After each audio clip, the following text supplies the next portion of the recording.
అలాంటి యూపీహెచ్ఎల్ service private limited అని కంపెనీకి నేను ఒక డైరెక్టర్ను. మా మిస్సెస్ కూడా డైరెక్టర్. నా పేరు వచ్చేసి ఉప్పినట్టు విజయ, మా మిస్సెస్ పేరు వచ్చేసి ఉప్పినట్టు విజయ. ఓకే, మీ బోత్ డైరెక్టర్స్. ప్రీవియస్ కంపెనీ నేను ఆపరేటర్గా చేశాను, ఒక 30 yearsలో ఉంది. ఆ కంపెనీ పేరు వచ్చేసి యూబీ హౌసింగ్లో సేల్స్ అండ్ మార్కెటింగ్ అని స్టార్ట్ చేశాను నేను సింగిల్గా. అప్పుడు 30 years అది కంప్లీట్ అయిపోయింది. ఇప్పుడు నేను యూబీహెచ్ఎల్ సర్వీస్ ప్రైవేట్ లిమిటెడ్ అన్నది జూన్ స్టార్ట్అప్ చేశాను 2024లో.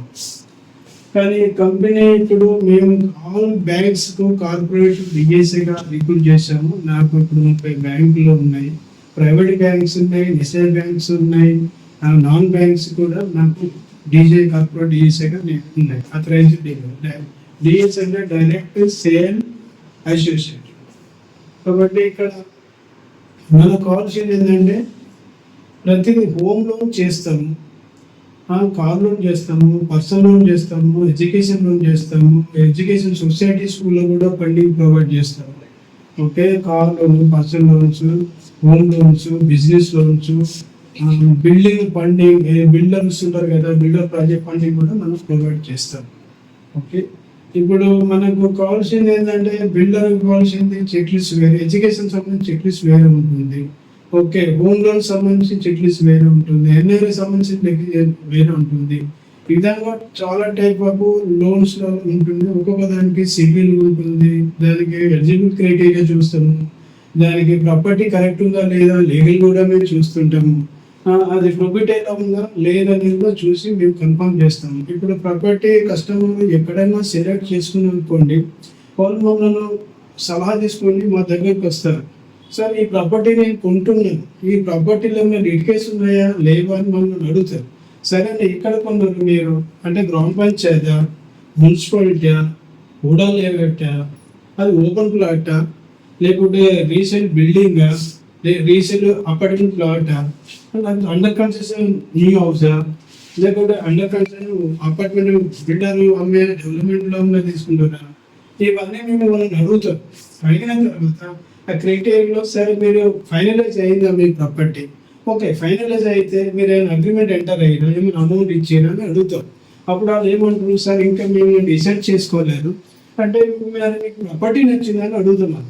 ప్రాపర్టీ నచ్చిందంటే ఓకే ప్రాపర్టీ నచ్చింది సార్, మేము తీసుకోవాలనుకుంటున్నాం, ఓకే అన్న తర్వాత సార్ మీరు కోకోనట్ నుంచి ఇచ్చేసి సేల్ ఆఫ్ అగ్రిమెంట్ ఎంటర్ అయ్యింది, మీరు ఆ డాక్యుమెంట్ తెచ్చిస్తే మేము దాన్ని చెక్ చేసి లీగల్గా కరెక్ట్ ఉందా లేదా, ప్రొపర్టీలో ప్రాబ్లం లేదా లేకుండా మీకు వస్తుందా లేదా అని మీరు చెప్తాం.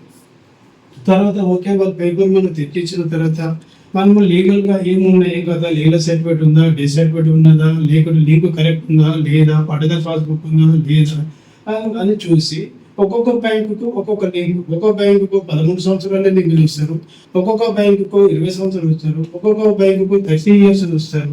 ఇక్కడ లోన్ అమౌంట్ ఏంటంటే 30 lakhs, దానికి మాత్రము 15 years 13 years మాత్రం చూస్తారు.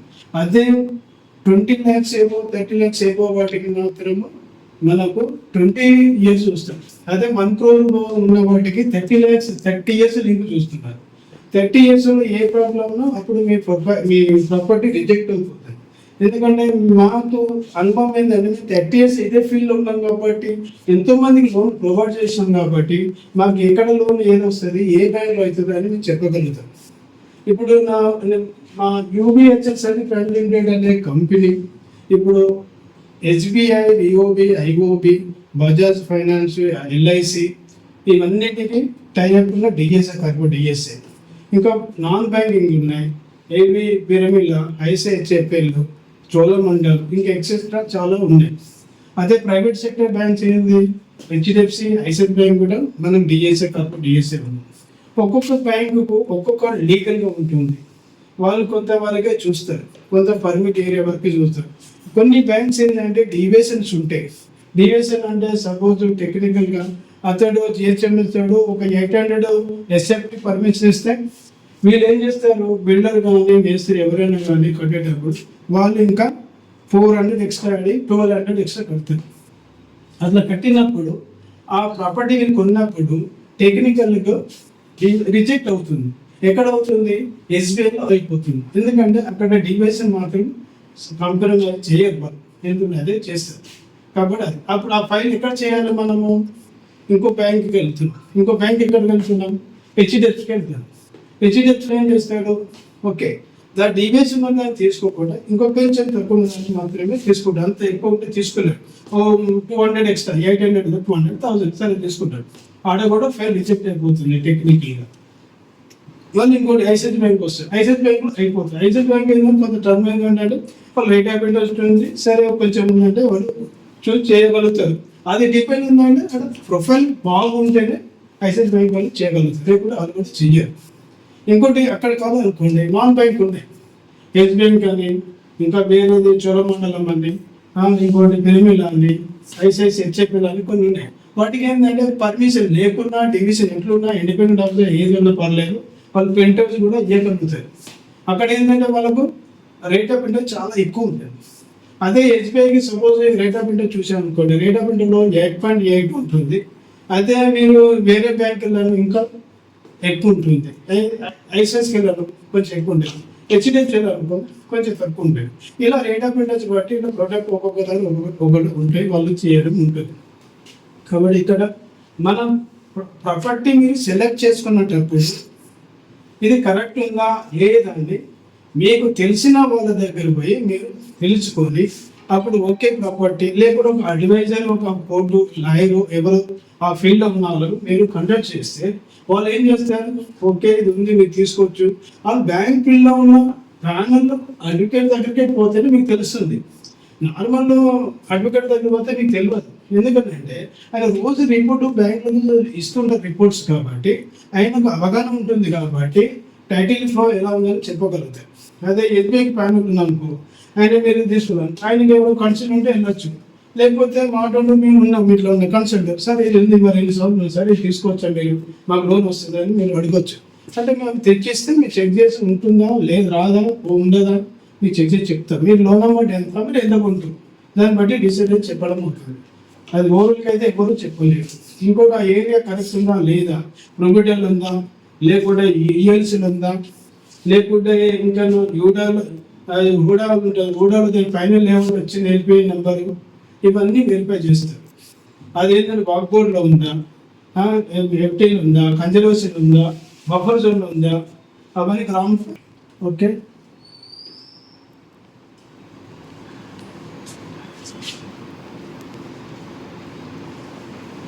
గ్రామ పంచాయతీ ప్రాపర్టీ సపోజ్ సెలెక్ట్ చేసుకున్నారనుకోండి, మీరు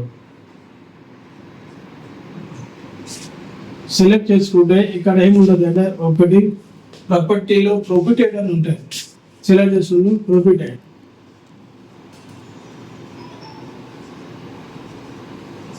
ప్రొఫిటెడ్ ఏముంటుంది? ఒకటి కన్జర్వేషన్ జోన్,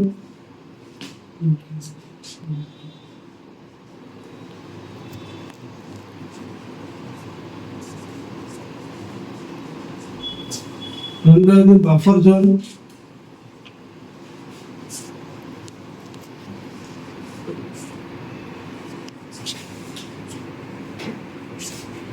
మూడోది నేను పోస్ట్ అది ఇది ఉంది code stay cover cover code stay,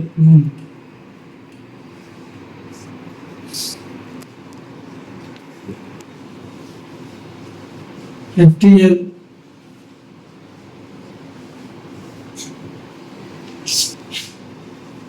ఇలా మీరు కొనుక్కున్నప్పుడు ఫస్ట్ ప్రియారిటీ ఈ నాలెడ్జ్ను మీరు కన్ఫర్మ్ చేసుకొని మీరు తీసుకోవాలి వస్తుంది. ఒకవేళ మీరు డబ్బులు ఇచ్చేసారు, మీరు అగ్రిమెంట్ అయిపోయిన తర్వాత ఏ ప్రాబ్లం అవుతుందంటే బ్యాంక్ ఏం చేస్తుంది, అప్పుడు ప్రొఫిట్ చెక్ చేస్తుంది. అప్పుడు కన్జర్వేషన్ జోన్ అని బ్యాంకులో వాళ్ళు వెరిఫై చేసినప్పుడు ఏమవుతుంది, అక్కడ ఈడ మీది లీగల్ రిజెక్ట్ అవుతుంది. ఓకే, ఇక్కడ కూడా ఒకవేళ బఫర్ జోన్ అనుకోండి, ఇక్కడ కూడా రిజెక్ట్ అవుతుంది. ఓకే, అప్పుడు మీరు వెండర్ మీకు అమ్మినప్పుడు ఎంతో కొంత అడ్వాన్స్ పే చేయడం, లేకపోతే మొత్తం డబ్బులు కట్టి చేసిన తర్వాత అది రిటర్న్ ఇవ్వడానికి ఇవ్వడు. ఎందుకంటే ఆయన బాధలో ఏదో అమ్ముకోవడానికి ఆయన ట్రబుల్ ఫైనాన్స్ ఉన్నాడు కాబట్టి ఆయనకు అమ్ముకుంటున్నాడు. ఆయన కూడా నాలెడ్జ్ ఉండదు, ఆయన ఇప్పుడు కొనేసుకున్నారు, ఆయన ఇప్పుడు అమ్ముతున్నారు. కాబట్టి మీరు బ్యాంకుకి వచ్చి అప్లై చేశారు, సార్ నాకు లోన్ కావాలి, నాకు జీతం ఎంత అని చెప్పేసి తెచ్చేసారు. ఆయన సరే లాయర్ పంపించేస్తారు, అడ్వకేట్ పంపిస్తారు, ఇది బఫర్ లోన్ వచ్చాడు, ఇది మేము ఇవ్వలేము చెప్పేస్తారు. అప్పుడు ఏమవుతుంది, మీ డబ్బులు రిటర్న్ కావు. అంటే మీరు బిఫోర్ బ్యాంక్ అప్రోచ్ కాకముందు మీరు వచ్చి ఒక కన్సల్టేటివ్ కానీ ఇంకెవరికైనా తెలిసిన వాళ్ళు కనుక్కొని ఇది ప్రాపర్టీని చెక్ చేసుకున్నట్టుంటే అప్పటికి మీరు పోయి ఓకే ప్రాపర్టీ బాగుంది తీసుకోవచ్చు అని అనుకుంటే అప్పుడు మీరు వెళ్ళి డబ్బులు కట్టి అప్రోచ్ అయ్యి అప్పుడు బ్యాంకుకు సర్వీస్ చేసినట్టుంటే మీకు ఎటువంటిది బాధ ఉండదు. ఎందుకంటే అది ఇంటర్వ్యూ అయిపోతుంది, ఇక్కడ కూడా రిజెక్ట్ అవుతుంది ప్రాపర్టీ విషయంలో. ఓకేనా?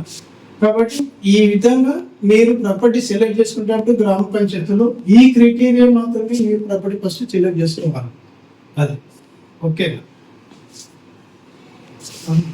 సార్? ఇది నేను యాక్చువల్లీ గ్రామ పంచాయతీలో ప్రాపర్టీ చూసాను, అది పర్చేస్ చేద్దాం అనుకుంటున్నాను. దాన్ని మీ సజెషన్ సార్ తీసుకోవాలా వద్దాను? యాక్చువల్లీ ఏంటంటే మనకి భోగి సైడ్ ఉంది. ఓకే సరే, మీరు ఎక్కడన్నా కొనండి. గ్రామ పంచాయతీలో మీరు కొనుక్కున్నప్పుడు ఫస్ట్ ఆఫ్ ఆల్ మీకు నాలెడ్జ్ ఉంటే మీరు గ్రామ పంచాయతీలో ఒక 4 క్రైటీరియాస్ ఉన్నాయి. అందులో ప్రాపర్టీలు ఏంటంటే కన్జర్వేషన్ జోన్ కానీ, లేకుంటే ఇది మన బఫర్ జోన్ కానీ, ఎఫ్టిఎల్ కానీ, కోర్ట్ కోజ్ కానీ, టెంపుల్స్ కానీ, వర్క్ బోర్డ్ కానీ, అవన్నీ మీకు తెలియాలంటే మీకు అక్కడ ఒక ప్రొహిబిటెడ్ అని ఉంటుంది. ఆ ఏరియాలో మీరు ఇల్లు కట్టకూడదు, ప్రాపర్టీ కొనకూడదు అని గవర్నమెంట్ ఒక ఇన్స్ట్రక్షన్ క్రైటీరియా ప్రొహిబిటెడ్ పెడుతుంది. మీకు తెలియదు, వాళ్ళు లేఅవుట్ చేస్తారు. వాళ్ళు లేఅవుట్ చేసేసి ఏదో మేము రాండి సార్ ఇక్కడ ఉన్నాయి తీసుకోండి అని అంటారు, తీసుకుంటారు. తీసుకున్న తర్వాత మీరు ఏం చేస్తారు, బ్యాంక్ వెళ్తారు.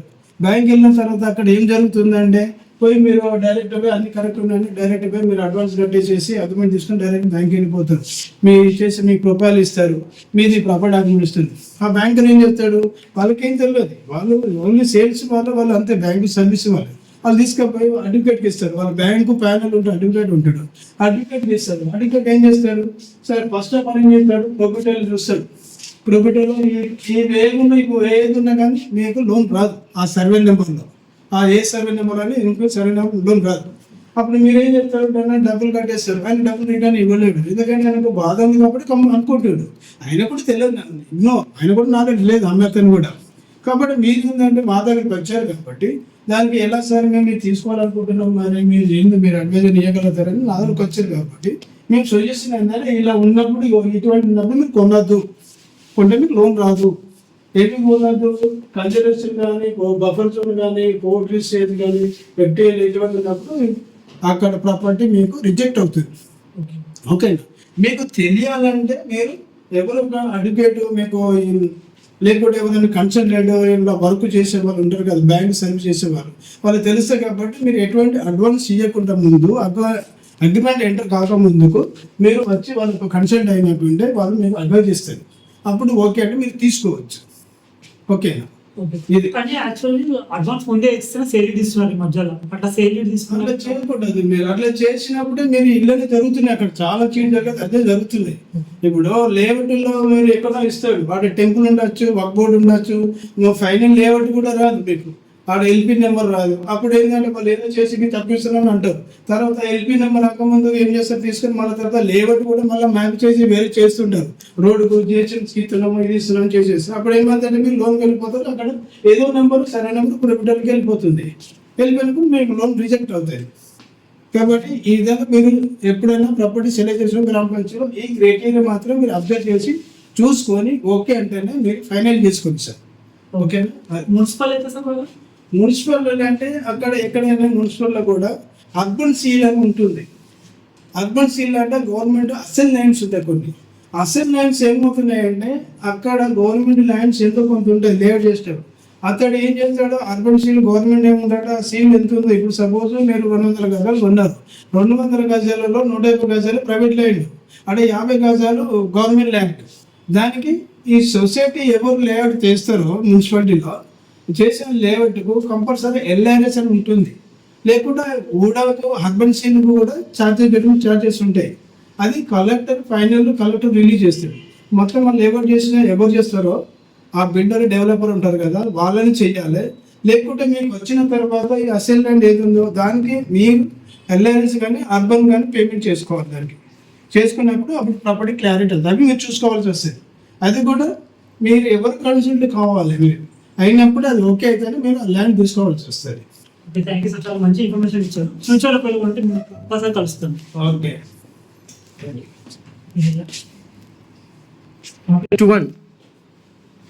సార్ నా పేరు లక్ష్మీనారాయణ సార్. ఓకే. నేను సాఫ్ట్వేర్ కంపెనీలో మేనేజర్ చేస్తున్నాను. Okay sir. 1 lakh శాలరీ వస్తుంది. ఓకే. ఇప్పుడు మీరు యూబీహెచ్ఎల్ సర్వీసెస్ అంటున్నారు. ఎస్. మీరు ఎన్ని కంపెనీలతో ట్రై అయిపోయినారు కాస్త బ్రీఫ్గా మీ కంపెనీ గురించి? మా కంపెనీ వచ్చేసి first UB housing sales and marketing అనే కంపెనీ 30 years కంప్లీట్ అయిపోయింది. ఈ జూన్ 2025లో ప్రైవేట్ లిమిటెడ్ స్టార్ట్అప్ చేశాను. ఇప్పుడు కంటిన్యూ అవుతుంది. ఇప్పుడు వచ్చేసి నేను ఆల్ బ్యాంక్స్ అంటే national bank and private bank, non banking, నేను కార్పొరేట్ డిఎస్ఏ మా కంపెనీ యూబీహెచ్ఎల్ సర్వీస్ ప్రైవేట్ లిమిటెడ్ అంటారు. ఓకే. దట్ మా ఏంటంటే ఓన్లీ మేము లోన్స్ ప్రొవైడింగ్ అండ్ సర్వీసెస్ అంటే customer and bank between service మా కంపెనీ వర్క్ కాబట్టి ఈ విధంగా మేము వర్క్ చేస్తాం. కాబట్టి మాకేంటంటే only pay the bank service charges pay. Me customer దగ్గర ఎక్కడ కానీ తీసుకోవడం కానీ కస్టమర్ నుంచి ఎటువంటిది ఉండదు. ఇక్కడ ఏంటంటే what ever bank Hayden charges ఏవి ఉంటున్నాయో ఆ బ్యాంక్ హెడెన్ ఛార్జెస్ మాత్రమే కస్టమర్ బేర్ చేసుకోవాల్సి వస్తుంది. ఎందుకంటే ఇప్పుడు మీరు నన్ను అడగొచ్చు, సార్ మేము డైరెక్ట్ బ్యాంక్ వెళ్ళొచ్చు కదా, ఒక డౌట్ మీకు రావచ్చు, మీ వల్ల మాకు బెనిఫిట్ ఏంది మీ దగ్గరకు వస్తే అని మీరు అడగొచ్చు నన్ను. అవును కదా. అడిగినప్పుడు మేము ఏం చేస్తున్నాం అంటే బ్యాంకు అండ్ కస్టమర్ బిట్వీన్ మేము వర్క్ చేస్తున్నాం. అంటే మీరు ఈ రోజున మీరు ఫర్ మంత్ 1 lakh సంపాదిస్తున్నారు. ఓకే. మీరు అదే ఫైల్ తీసుకొని మీరు డైరెక్ట్ బ్యాంక్కి వెళ్ళాను అనుకో, బ్యాంక్ ఈజ్ నా బిజీ పీపుల్, ఆడ మీరు వెళ్ళిన రేపు రండి ఇవ్వాలని మీరు అంటారు. ఆ రోజు మీ సాలరీ ఎంత లేదని 40 3,000 అబౌవ్ సాలరీ ఉంటుంది. అది మీరు బ్యాంక్ పట్టుకొని పోయి చేసిన అనుకో, వాళ్ళు ఏదో ఒక లాంగ్వేజ్ వాళ్ళు చెప్తా ఉంటారు. అది మీకు అర్థం కాదు. ఏంటంటే అక్కడ సార్ ఇది చేయండి సార్ అది చేయండి, అది మీకు అర్థం కాదు. మేము ఎందుకు ఉన్నాం, మా ఫీల్డ్ అదే కాబట్టి మీకు ఒక ఫైల్ ఉండదు, మాకు అన్ని ఫైల్ ఉంది, మీతో పాటు అన్ని చేస్తున్న సర్వీస్ కాబట్టి మీకు మాకు అప్రోచ్ చేయండి. కాబట్టి మేమేం చేస్తాం, మీకు కావాల్సిన డాక్యుమెంట్స్ ఏవి ఉన్నాయో check list, home loan check list మీ దగ్గర అవన్నీ కలెక్ట్ చేసుకొని సిబిల్ ఎంత ఉందో చూసుకొని మీ ప్రొఫైల్ మీ ఇన్కమ్ వైజ్గా మీకు ఏ బ్యాంక్లో ఫిట్ అవుతుంది అని మేము అనౌన్స్ చేసి అప్పుడు మీకు అడ్వైజ్ ఇస్తాం. అప్పుడు అడ్వైజ్ ఇచ్చినప్పుడు ఈ బ్యాంక్లో అవుతుంది, యూనియన్ బ్యాంక్ అవుతుందా, ఎస్బీఐ అవుతుందా, హెచ్డిఎఫ్సి అవుతుందా, ఐసిఐసిఐ బ్యాంక్ అవుతుందా, ఏ బ్యాంక్ అప్పుడు మీకు ఫైండ్ అవుట్ చేసేసి అక్కడ ఉన్న హెడ్ అండ్ ఛార్జెస్, అక్కడ ఉన్న రేట్ ఆఫ్ ఇంట్రెస్టెస్ మీ సివిల్ డిపెండ్ ఉంటుంది అక్కడ. కాబట్టి అప్పుడు ఏమవుతుందంటే మీరు డిసైడ్ చేసుకుంటారు. ఇప్పుడు మీరు చెప్పినంత మాత్రమే కాకుండా మీరు చెప్పిన మీకు ఒక నాలెడ్జ్ ఇంప్రూవ్ అవుతుంది. సరే ఇలా ఉంది, ఓకే మీరు చెప్పింది కరెక్టా లేదా అని మీరు ఇంకో వేరే అదర్స్ పర్సన్ కానీ లేకుంటే ఫీల్డ్ ఎవరో ఉన్న వాళ్ళను మీరు అడుగుతారు, సార్ ఈయన చెప్పాడు ఇది కరెక్ట్ ఉందా లేదా, ఈయన ఏంది మమ్మల్ని మోసం చేసి అడిగిండా ఏదన్నాడు, ఏదైనా డాక్యుమెంట్ ఏదైనా అడిగి మీరు డాక్యుమెంట్ తీసుకున్నప్పుడు కూడా ఇట్లా హెల్ప్ చేస్తారు కదా సార్ అని మీరు కూడా అడగచ్చు. ఓకే. అటువంటి ఎక్కువ ఛార్జెస్ ఇక్కడ ఉండదు, మీకు ఫ్రీ సర్వీసే ఉంటుంది ఇక్కడ. ఓకే. మీరు బ్యాంకుకు ఎప్పుడు వెళ్తారంటే డిస్బర్స్మెంట్ అగ్రిమెంట్ కానీ డిస్బర్స్మెంట్ కానీ ఉంటాం. అక్కడికి వెళ్ళి బ్యాంకు మా ఎగ్జిక్యూటివ్ మీ తోటి వచ్చి అక్కడ సర్వీస్ ఓరియంటెడ్ ఉండి సిగ్నేచర్ ఎక్కడ చేయాలని సపోర్ట్గా ఉండి అన్ని కంప్లీట్ చేసేసి వాట్ ఎవర్ చెక్ ఎవరికి వెండర్కి పోతుందా బిల్డర్కి పోతుందా అని అది అక్కడ కంప్లీట్ చేసేసి మిమ్మల్ని పంపిస్తారు. అక్కడ ఇది వర్క్ అంతా ఎవరు చేస్తున్నాము, కంపెనీకి బ్యాంకుకు బిట్వీన్ మేము కస్టమర్ బిట్వీన్ సర్వీస్. ఇది మీరు పోయి చేయాలంటే మీతో కాదు, ఇదంతా నా నాలెడ్జ్ మాకు చెక్లిస్ట్ ఏది పెట్టాలి ఏం చేయాలి అన్నది. ఇంకోటి ఏంటంటే మాకు కనెక్టివిటీ బ్యాంక్ తోటి ఉంటుంది కాబట్టి మేము కొంచెం త్వరలో వర్క్ చేయడం కానీ మాకు ఇంట్రొడ్యూస్ ఉండడం చేయడం పాస్ చేయడం కానీ బిల్డర్ కానీ ఎట్లాంటి ఇబ్బంది ఉండదు ఇక్కడ. ఓకే. ఇంకోటి వచ్చేసి మీరే వెళ్ళినట్టుంటే మీకు ఫైల్ తెలియదు, బ్యాంకు ఏమంటది, మీరు ఏమనుకుంటారు, అబ్బా ఈ బ్యాంక్ వెళ్తే తిప్పి పంపిస్తారు మమ్మల్ని, అసలు కానీ కాదు చెయ్యరు అని అంటారు. ఎందుకంటే అక్కడ లాంగ్వేజ్ పేపర్ వాళ్ళు ఏది చెప్పేది మీకు అర్థం కాదు. ఆ విధంగా మేము చెప్పేది ఏంటంటే మాకు అన్ని లాంగ్వేజ్ సార్ ఇలా సింపుల్ ఇలా ఉంటుంది సార్, ఇదని సింపుల్ చేసి ఐదని మీరు చెప్పగలుగుతారు. అక్కడ జరుగుతుంది. ఇక్కడ జరిగేది ఏంటంటే మీరు ఇప్పుడు సెలవు పెట్టి పోయినా మీరు ఇంత అమౌంట్ లాస్. ఇంకోటి మీరు డైరెక్ట్ వెళ్ళినా కానీ హెడ్ అండ్ చార్జెస్లో ఎటువంటి తగ్గే సమస్య ఉంటుంది. మీరు డైరెక్ట్ వెళ్ళిన వెళ్ళిన రేట్ ఆఫ్ ఇంట్రెస్ట్ ఎక్కువ కావడము, వెళ్ళిన ప్రాసెస్ ఫీజు ఎక్కువ కావడం కానీ అటువంటిది ఎటువంటిది ఉండదు. ఇంకోటి మీరు అడగచ్చు నన్ను, సార్ మీరు ఇంత సర్వీస్ చేస్తున్నారు కదా, మీరు ఏంటిది మీకు ఎలా మీరు న్యూట్రిషన్ ఎలా జరుగుతుంది, మీరు ఏంటంటే మాకు బ్యాంక్ పేఅవుట్ ఇస్తుంది. ఎందుకంటే మీ ఫైల్ మీరు సర్వీస్ చేశాను కాబట్టి బ్యాంక్ పేఅవుట్ ఇస్తుంది. కాబట్టి మేము బ్యాంక్ సర్వీస్ చేస్తున్నాం, కస్టమర్ సర్వీస్ చేస్తున్నాం మీడియేటర్గా. కాబట్టి మాకు అది ఉంటుంది. కాబట్టి మీ దగ్గర ₹1 కానీ మాకు ఎటువంటి మీరు ఇచ్చిన మీరు తీసుకోండి. This is okay sir. మీకు any doubt sir? No, sir. I'm very much impressed, sir. In the future, I surely will come and meet you and avail your service. Thank you, sir. Hello sir, నేను ఒక business maybe 20 years నుంచి business నడుస్తున్నాను. Okay sir. So నా దగ్గర IT returns ఉన్నాయి, farm licence ఉంది, లీవర్ licence ఉంది, అన్నీ ఉన్నాయి. నా టర్న్ ఓవర్ వచ్చేసి 10 CR ఉంది పర్ యానం. నాకు ఒక 1 crore లోన్ కావాలి, అన్సెక్యూర్డ్ లోన్ కావాలి. దానికి కావాల్సిన డాక్యుమెంటేషన్ ఏంటి, మొత్తం ప్రొసీజర్ ఒకసారి. ఓకే సార్, మీరు ఇప్పుడు company private limited sir? Private limited sir. మీ good name sir? Naresh garu. Okay sir. మీకు జిఎస్టీ ఉందా సార్? Okay sir. మీరు మంత్లీ జిఎస్టీ ఫైల్ చేస్తున్నారా sir? Okay good sir. Okay, మీరు మంత్లీ ఎంత turnover? 10 CR turnover చెప్తున్నారా? Per annum. Okay, per annum 10 CR మీరు turnover ఉంది మీ కంపెనీ. ఓకే, మీకు ఎంత అడుగుతున్నా సార్? 1 CR అవుతుంది. ఓకే, వెళ్ళండి గుడ్ సార్. మీ సివిల్ బాగుందా సార్? బాగుంది. 800 ఓకే గుడ్ సార్. ఓకే, మీకు కావాల్సిన చెక్ లిస్ట్ ఏంటంటే సార్, మీరు ఆల్రెడీ అన్ని బ్యాంకులో మీరు 10 టర్న్ ఓవర్ చేస్తారు కాబట్టి అక్కడ ఏదైనా కానీ మీకు కొన్ని బ్యాంక్స్ కూడా ఉన్నాయి. మీరు సార్ మీ కరెంట్ అకౌంట్ SBI ఉందా సార్? ఓకే, మీకు జిఎస్టీ మీకు ఆడిటర్ అన్ని ఎవ్రీథింగ్ ఉన్నాయి కదా, మీకు 3GB ఆడిట్ బ్యాలెన్స్ అవుతుంది కదా సార్? అన్నీ ఓకే డన్. ఇప్పుడు మీకు 1 crore లోన్ కావాలని అంటే సార్, మీ 1 year GST return file monthly చేసే స్లిప్స్ కావాలి sir. Okay, me IT returns అనేది 2 years కావాలి సార్. మీ 3GB audit balance, PNM seat, balance sheets ఇవన్నీ కావాలి సార్. మీ అకౌంట్ ఒకటి కరెంట్ అకౌంట్ ఎన్ని బ్యాంక్ లో ఉంది సార్? ఒకటే కదా. మీ కరెంట్ అకౌంట్ స్టేట్మెంట్ 1 year కావాలి సార్. ఓకే, ఇంకోటి నేను మీకు అడిగే క్వశ్చన్ ఏంటంటే, మీరు బ్యాలెన్స్ అమౌంట్ ఎలా మెయింటైన్ చేస్తున్నారు అంటే, మీరు ఒక 5th నుండి అమౌంట్ 2 lakhs 3 lakhs బ్యాలెన్స్ ఉంటుందా sir? 5th to 10th, 10th to 15, 15 to 20, 22, 25, 25, 30 ఇలా బ్యాలెన్స్ ఎలా ఉంటుందో దాన్ని బట్టి మేము లోన్ మీకు ఇవ్వడానికి తెలుసు. ఎందుకంటే అది మీకు తెలియదు. ఇప్పుడు నేను చెప్పింది మీకు తెలియదు. నేను వెరిఫై చేసి మీకు 1 crore ఇవ్వాలంటే నేను ఆ ప్రాస్పెక్టర్లో చెక్ చేసుకోవాలి. ఎందుకంటే అది సిస్టమ్ సాఫ్ట్వేర్ వేస్తే చెప్తుంది మాకు. కాబట్టి మీకు ఇవ్వదని చేయడానికి ఉంటుంది. కానీ మీకు జిఎస్టీ మీరు ఒక్కరైనా మీరు ఇంకా ఉన్నారు? ఓకే, అంటే సార్ మీరు ఇప్పుడు కంపెనీ ఎంటీ అన్న ట్రావెలింగ్ అన్నది ఇంకొక పర్సన్ ఉంటారు సార్. మీ మేడం తక్కువ 10% ఎంత ఇచ్చారా? మీ మేడం ఉన్నారు కదా? ఉన్నారు కదా? Yes sir. సో నాకు 1 crore అన్సెక్యూర్డ్ లోన్ కావాలి, కొన్ని బిల్స్ స్టే చేసుకోవడానికి. ఓకే, మీరు అనుకున్నారు అంటే ఇప్పుడు బిల్స్ ఎక్కడ ఆగినాయి, ఎంత ఆగింది మీకు అంటే 2 crores ఆగి ఉంటుందా? మీకు ప్రెసెంట్ ఒక 1 crore లోన్ ఇస్తే మీకు వేరే కొంచెం ఫండింగ్ మీకు సెట్ అయి మీకు చేసుకోగలరు. ఓకే సార్, మీకు ఎక్కడెక్కడ బిల్స్ పెండింగ్ ఉన్నాయో ఆ బిల్స్ మాకు కొన్ని సబ్మిట్ చేయండి. మీ ఐటీ అవి కూడా ఇవ్వండి. మీ ప్రొవిజనల్ అంటే మీరు ఇంకా ముందుకు ఎంత ప్రాఫిట్ వస్తుంది అంటే నెక్స్ట్ ఇయర్ కూడా మా ప్రొవిజన్ కూడా ఇవ్వాల్సి వస్తుంది. ఇంకోటి ఏంటంటే ఆ బిల్స్ అని మీరు ఐడెంటిటీ తోటి క్యాష్ బ్యాలెన్స్ ఫ్లో అంటాం, అవన్నీ మీరు ఆయనకి ఇచ్చేసి అందులో సర్టిఫై చేసి మాకు ఇచ్చేస్తే అప్పుడు మీ వర్క్ ఏది అనేది ఏముంది లేకపోతే చూసేసి మీకు శాంక్షన్ చేస్తుంది సార్. ప్రొజెక్షన్ మొత్తం ఇస్తుంది, 1 year ప్రొజెక్షన్ అవుతుంది. Okay, thank you sir. Thank you so much. My name is Nikhil. నేను రీసెంట్గా ఎంటెక్ బీటెక్ కంప్లీట్ చేశాను. మాస్టర్స్కి ఆస్ట్రేలియా వెళ్దాం అనుకుంటున్నాను. ఎంటెక్ అక్కడ మాస్టర్స్ అక్కడ చేయాలని. కానీ నా దగ్గర అమౌంట్ 10 lakhs ఉంది. కానీ యూనివర్సిటీ వాళ్ళు ఇంకొక 15 lakhs కావాలి. దానికి ఏమేమి డాక్యుమెంట్స్ కావాలి, బయటకు వెళ్ళడానికి ఏమేమి ఉండాలి, బ్యాలెన్స్ ఎంత ఉంది, ఎడ్యుకేషన్ లోన్ కావాలి. ఎస్, మీరు ఎడ్యుకేషన్ లోన్ అబ్రాడ్ వెళ్ళడానికి రాష్ట్రం పోవడానికి అడుగుతున్నారు.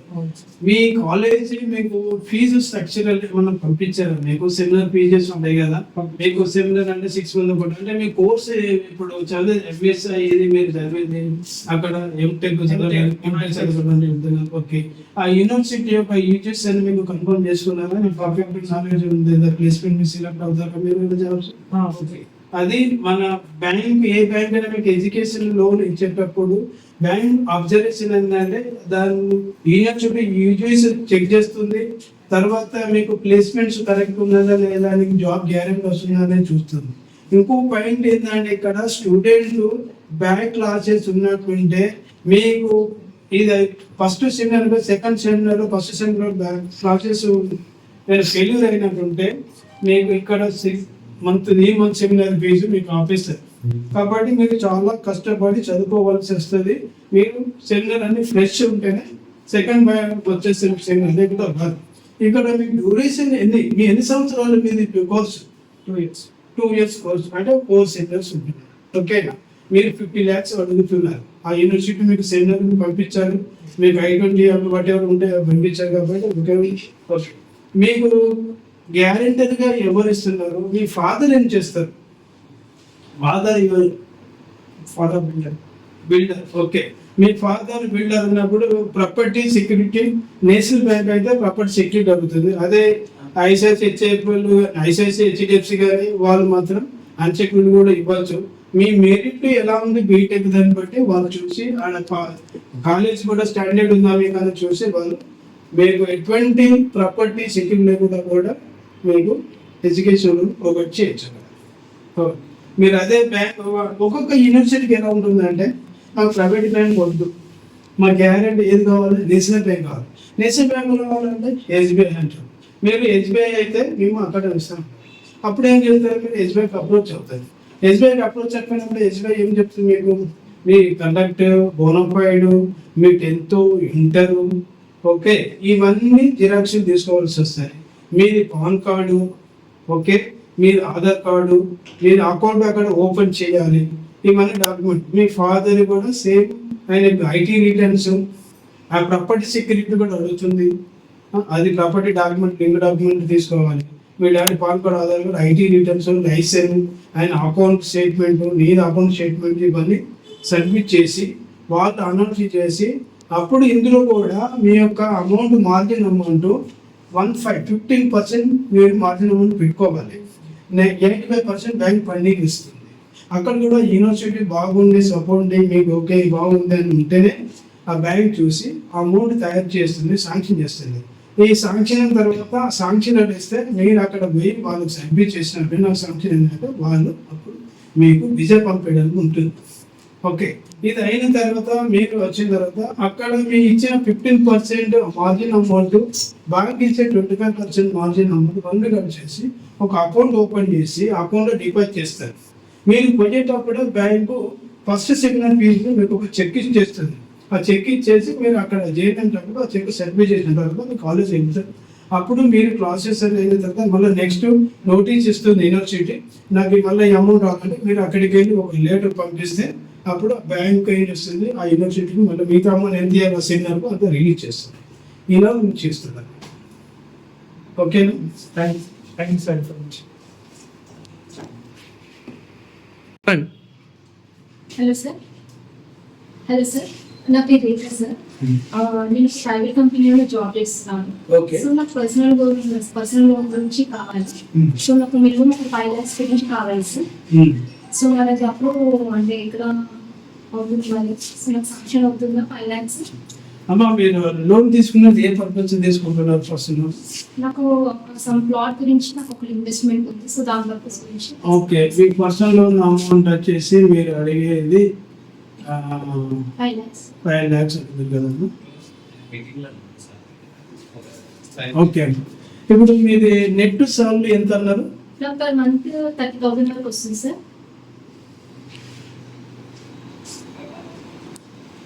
మీ కంపెనీ ఆర్గనైజేషన్ కంపెనీ పేరు చెప్పండి. నేను బీపీఓ కాల్ సెంటర్లో చేస్తున్నాను. సో అది ప్రైవేట్ కంపెనీ వాళ్ళే. Okay okay. అంటే మీ కంపెనీ వచ్చేసి చిన్న కంపెనీ కాబట్టి కొన్ని మనకు ఐసిఐసిఐ బ్యాంకులు కానీ హెచ్డిఎఫ్సి బ్యాంకులను కాదు, ఎందుకంటే కొన్ని ఫైనాన్స్ కంపెనీ వస్తుంది. ఓకే మీకు ఎందులో వస్తుందంటే ఇది చోలా అనే కంపెనీ వస్తుందమ్మా. Okay sir. ఈ చోలా అనే దానిలో వస్తుంది క్యాపిటల్, చోలా క్యాపిటల్ పిఎల్ వస్తుంది, ఇందులో వస్తుంది. మీరు అడిగేది 5 lakhs అడుగుతుంది కాబట్టి మీది సిబిల్ ఎంత ఐడియా ఉందా? ఎక్కడ చూసుకుంటారు? నాకు 800 అబోవ్ ఉంది సార్. మీరు వెరిఫై చేసుకుంటారా? చేసుకున్నాను సార్. సిబిల్ స్కోర్ వచ్చేసి ఎబో ఉంది కదా? ఎబో ఉంది. ఓకే అమ్మా. ఓకే మీకు ఓకే. మీ ఏజ్ ఎంత ఇప్పుడు? నేను 35 సార్. ఓకే ఓకే అమ్మా. ఇప్పుడు మనకేంటంటే మా కంపెనీ త్రూ మేము డిఎస్ఏ కార్పొరేట్ డిఎస్ఏ కాబట్టి మాకేంటంటే ఏవేవి పర్సనల్గా కంపెనీ బ్యాంక్స్ ఏవేవి ఫైనాన్స్ కానీ బ్యాంక్ ఏవో ఉన్నాయో వాళ్ళతోటి మీ యొక్క పేపర్ మాకు కలెక్ట్ చేసి ఇచ్చినట్టుంటే నేను వాళ్ళతో అప్రోచ్ అయ్యి మీ సిబిల్ 800 ఉన్నావు 3,000 సాలరీ ఉంది కాబట్టి మీకు 30,000 ఉంది కాబట్టి సార్ 30,000 సాలరీ ఉంది కాబట్టి మీకు మ్యాక్సిమం 5 lakhs పే చేయొచ్చు. ఓకేనా? ఇక్కడ ఏంటంటే టెండర్ వచ్చేసి 5 years ఉంటుంది, 3 years కూడా ఉంటుంది. ఓకే. సో ఇది నాకు అంటే రేట్ ఆఫ్ Yes. ఎంత ఉంటుంది సార్? రేట్ ఆఫ్ ఇంట్రెస్ట్ వచ్చేసి మీకు ఇక్కడ 12 to 18% ఉంటుంది మీకు.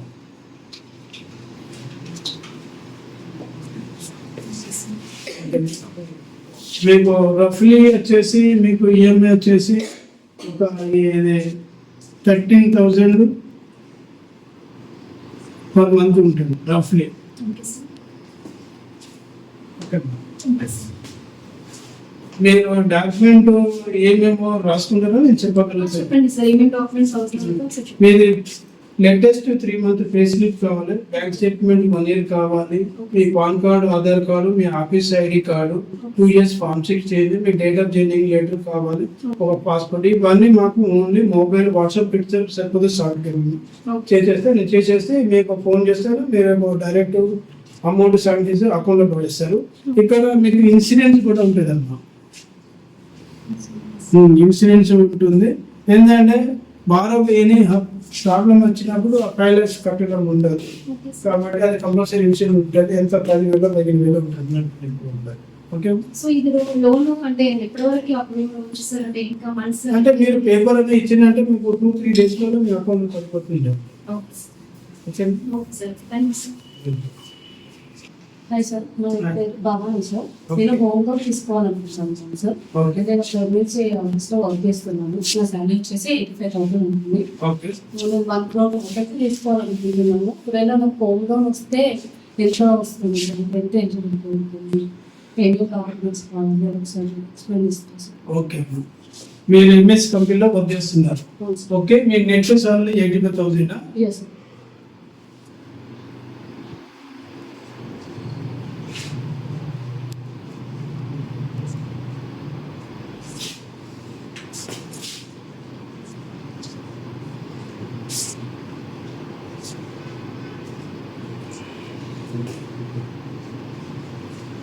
ఓకే. మీకు లోన్స్ ఏమైనా ఉన్నాయమ్మా? Other loans? ఏం లేదు సార్.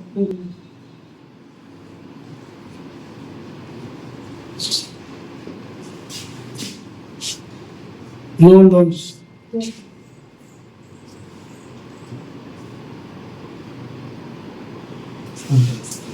ఓకే అమ్మా. మీ ఏజ్ ఎంతమ్మా? 25 సార్.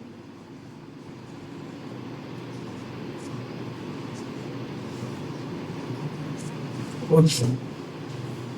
మీరు ప్రాపర్టీ సెలెక్ట్ చేసుకున్నారా? చేస్తున్నాను.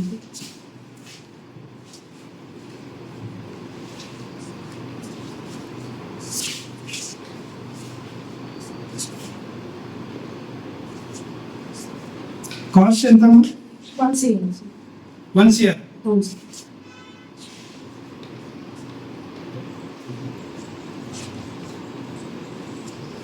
ఓకే. ఇది municipal property? GHMC, sir. GHMC. 3 BHK plan తీసుకున్నాం.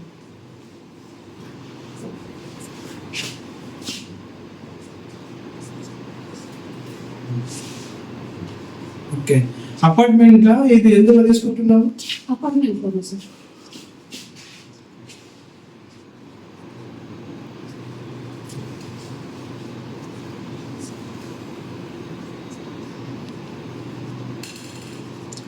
ఫ్లాట్ ఎంత? 3 BHK 2 BHK? 3 BHK.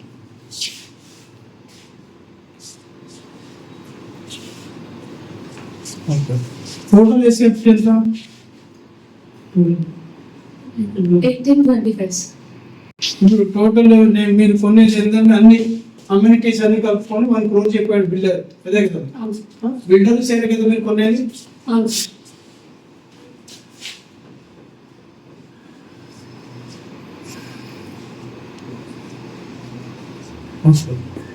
ఓకే. ఇప్పుడు మీకు సివిల్ ఎంత ఉంది? మీ సివిల్ ఐడియా ఉందా? చెక్ చేసుకున్నారా? అవును చెప్పేసాను. ఎంత ఉంది మీ సివిల్? 780. ఎంత? 780.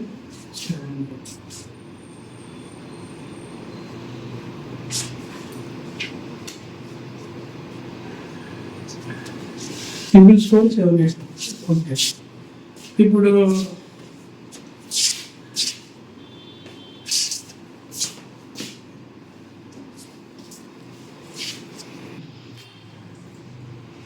EMI, NMI, ratio.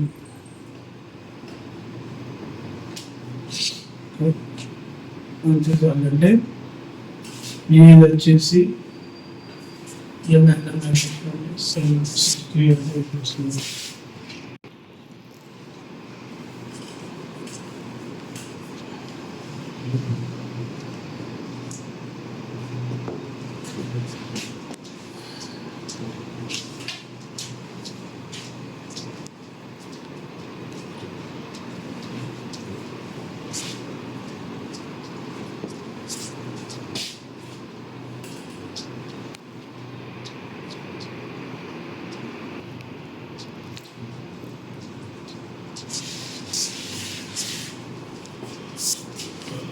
ఇక్కడ మీది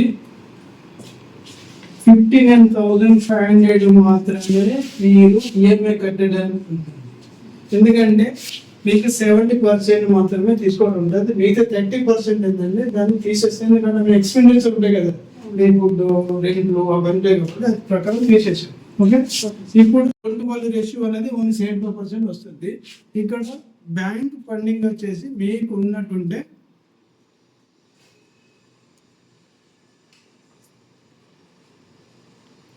75 lakhs వస్తుంది. బ్యాంక్ ఫండింగ్ కాస్ట్ ప్రొవైడ్ ఎంత? 75 lakhs. ఓకే. ఈ మార్జిన్ అమౌంట్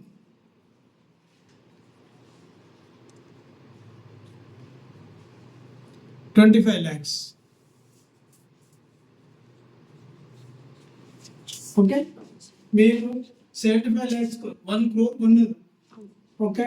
బ్యాంక్ ఫండింగ్ వచ్చేసి కాస్ట్ వచ్చేసి 75 lakhs ఇస్తుంది. అంటే మీ ఇన్కమ్ ఎలిజిబుల్ ఉంటే 75 lakhs బ్యాంక్ ఫండింగ్ ఇస్తుంది. Okay.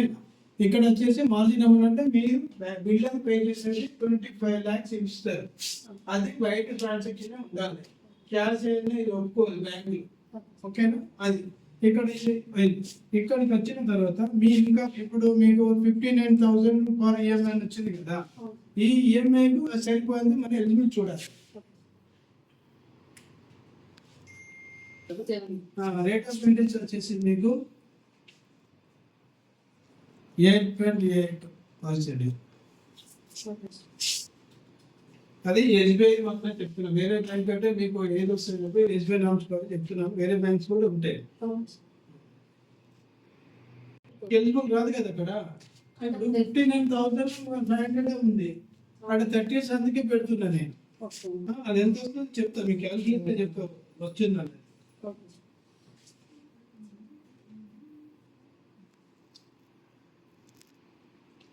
Okay, margin amount 25 lakhs bank ఇచ్చేది 75 lakhs ఇస్తుంది. ఓకే, మీరు కొనే 1 CR. ఓకే, మీరు అపార్ట్మెంట్ ప్లాట్ కొంటున్నారు, డెవలప్మెంట్ చేసుకుంటున్నారు. ఓకే, మీరు వచ్చేసి 85,000 మీ సౌండ్. మీ ఏజ్ ప్రకారము ఎంత చెప్పారు మీరు ఏజ్? 25. 25 మీరు 10 years 30 years పెట్టుకోవచ్చు, 25 years పెట్టుకోవచ్చు, 15 years పెట్టుకోవచ్చు, 20 years పెట్టుకోవచ్చు. ఓకే, మీకు 1 crore లోన్ ఎంత అవుతుంది? 1 crore లో బ్యాంకు నామ్స్ ప్రకారం 75% ఇస్తుంది. మీకు మాక్సిమం అంతే కాదు, 25% మీద మార్జిన్ ఉందా? మీరు రిజిస్ట్రేషన్ ప్రాబ్లం ఉందా? ఒక లిక్విడ్ ఉంది కదా, 75 lakhs. 75 lakhs మీకు రాదు, నేను ఎంత వస్తుందో చెప్తాను, అప్పుడు మీరు ప్లాన్ చేసుకోండి. ఓకే, కాబట్టి ఇక్కడ 10 years వచ్చేసి 30 years పెడుతున్నామా, ఎందుకంటే లోన్ ఎందుకు రాదు మీకు అక్కడ. దాని ప్రకారం ఏంటంటే మీకు ఎవరన్నా మీ బ్రదర్ ఇంకా మీ ఫాదర్ అది ఇంకా ఉందంటే అప్పుడు నేను చెప్తాను మీకు. ఇప్పుడు మీ ఎలిజిబిలిటీ మాత్రం చెప్తున్నాను. అప్పుడు వచ్చింది అనుకో వెళ్ళని కూడా మీ ఇంటిని వేరు చేసుకుంటారు. లేదని అనుకుంటే అప్పుడు మీ ఫాదర్ కానీ మదర్ ఇన్కమ్ కానీ మీ బ్రదర్ ఇన్కమ్ కానీ మీ సిస్టర్ ఎవరు ఉంటే వాళ్ళని కోఆపరేట్ చేసుకొని తీసుకోవడానికి ఉంటాయి. ఓకే, మీరు అన్మ్యారీడ్ కదా. ఓకే, కాబట్టి ఇప్పుడు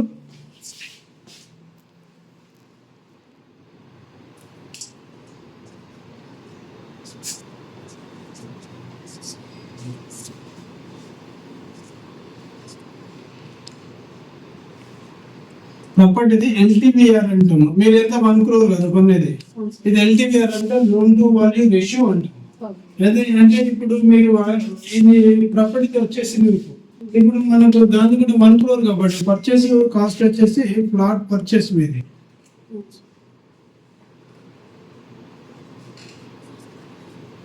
కాస్ట్ వచ్చేసి 15,500.